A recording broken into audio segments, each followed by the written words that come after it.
You got zero at the table, man. All kinds of check breaks. Pick me. Part of what my on the over the table, you gotta be careful. Tons of fist breaks. Greetings, humans, and welcome back.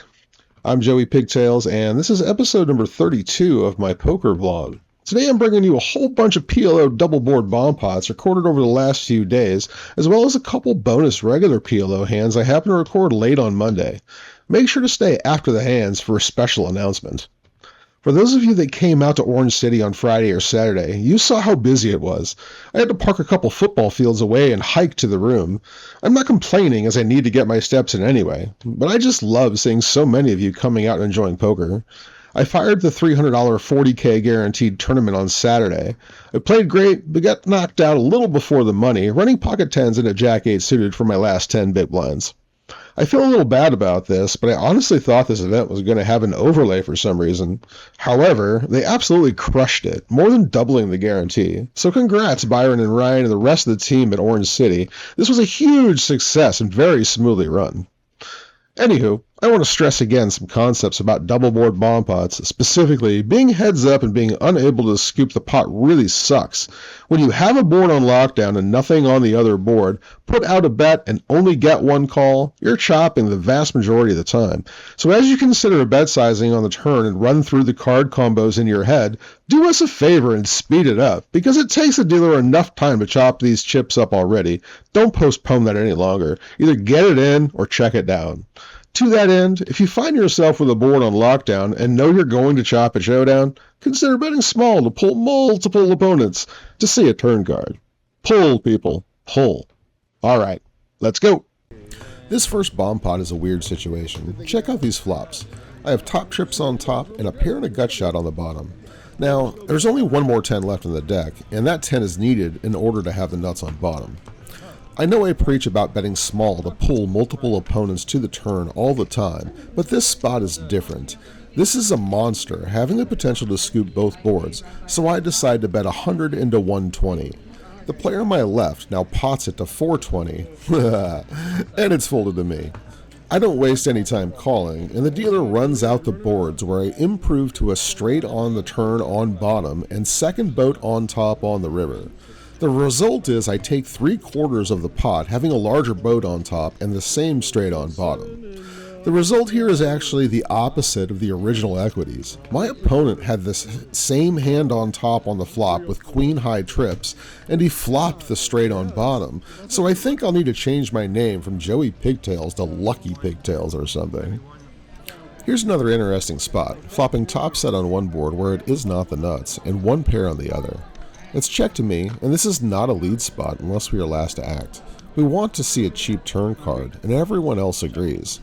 Note that a nut straight on my board should always be betting, so I'm probably nutted there right now. Check out the turn cards. I hit top boat and 2 pair. It's check to me, and check this out. Bam! $50 pull bet, which sees 1, 2, 3 calls. Aw, yeah. My board doesn't change since I have a 10 in my hand, so I bet $100 on the river, which only gets 1 call, and we end up chopping this up. Look back to that bet on the turn. Do you expect to get 3 calls for a larger size in this configuration? Think about value. Here's an anomaly. I flop top 2 on one board, but not much else, and this gets checked around. I turn top boat, fire another $50 pull bet when check to, and get 1, 2, 3 calls again. See, people? Pull. The rivers don't change much. I want to squeak out more value here, so I bet $75 when check to, and the player on my left jams. I'm the only caller, and the other board kept getting better and better for him, giving him quads on the river, so we end up chopping this up. Hey, you guys remember the last time I flopped quad deuces in a bomb pot? If you need a refresher, here's the link. Make sure to bring popcorn. Anywho, yeah, I believe the expression is bink. It's check to me, and you know what's coming. Pull bet, baby. $50. Sadly, I failed to pull more than one person to the turn card, which is why you see me do what I discussed earlier in the intro and quickly check this to a showdown. I can't exactly win the other board, and sure, maybe they have 7-7 and I may get quadded again, but whatever. My opponent does have 7-7, and that's actually good enough to win the other board. We chop this up. Check this out, humans. This hand is actually being played by my friend and vlog watcher David. He started the hand with about $200. He flops the nut straight on one board, also having a pair there, but nothing on the other board. AE jams in front of him for about $100, and David goes ahead and goes all in himself. There's one call in front of him, and they're off to the runouts. David and I talked a little about this as a hand ran out. I think David made the right play here based upon his stack size and seeing numerous stacks bigger than his behind him.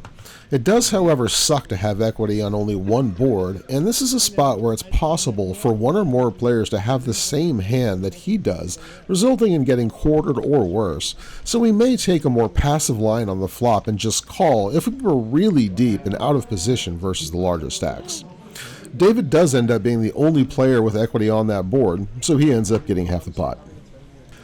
Here I find myself getting dealt a monster. Oh, top set on one board too. Take note that both of these boards share a 6 and a 4. It makes it really hard for anyone else to have a strong made hand here. You know the drill, humans. It's time to pull. I bet $50 and I end up with 2 calls. The turn makes the top board uglier, but I drill a high hand with quad kings on the bottom board. With the main draw coming in on top, it's possible both players have made straights now. When they check to me though, I'm unsure and I want more value, so I bet $50 again, which was the sweet spot as both players reluctantly call. Check out these river cards. Given that the passive nature of my opponents have taken in this hand, can they have anything here at all? Arriving in this spot, we can bet small for value again, or bet huge to push out any made straights on the top board and take the whole pot. I settle on a sizing of 150, and both players fold. I pick up another $200 from the high hand promotion as well. Oh yeah. Here's a normal PLO hand. I'm in the small blind, and an early position player made it $15 pre-flop, with everyone and their dog making the call. I flop top 2 pair here with a backdoor flush draw. It's really strong. I decide to check with Devious Intentions, watching to see what the RFI does since they can have aces here. The player on my left bets $20, the RFI folds, which is key, and now Thanos in seat 1 calls. You can see why they call him Thanos, right? I cover both of these players and want to get the SPR a bit closer to 1, so I check raise to 120. The initial better folds, but Thanos comes along, leaving about $50 behind. I turn the nut boat, put Thanos all in, and he calls off. I roll over the nuts, and that is history. Here's one more regular PLO hand. The players at the table really wanted to see this one, so here it is. I open a 25 with single-suited, double-paired aces over a limp, and end up seeing 2 calls from the button and the limper. On the 10-9-6 rainbow flop, I have second set, which is effectively number 3, but the board is really wet and should hit these players' ranges, so I check and it ends up getting checked around. The turn is a 3, bringing in a flush club draw, but doesn't change much other than that. I bet $60 when checked to, and end up getting 1 call from the button. On the 4 river, it's pretty clean. The hands we expect to check back the flop and call the turn are 2 pair plus flush draw type hands. We don't expect to see sets show up here in any form, and a made straight would have made that strength known sooner. I bet $125 for value, and my opponent takes the time to Hollywood before folding. The table has been spicy, so I show my aces to make it look like I was being spewy. So, about that special announcement. I've been invited to play a 1-3 no-limit hold'em game in Orange City on March 8th, which they're going to record and produce and then premiere on YouTube sometime later. I'll be playing with a bunch of hold'em vloggers, including Kyle Fischel, which you all probably know, and others. I'll get you more details as I get them on who else is coming. So that means I need to put in some hours playing the 2-card game, which shall commence right now, actually. As I'm posting this video, I'm getting in the car and heading to Orange City to record a hold'em session, so come join me. Thanks for spending some time with me. I'm Joey Pigtails, and I am transparent, reminding you to be a good human. Bye!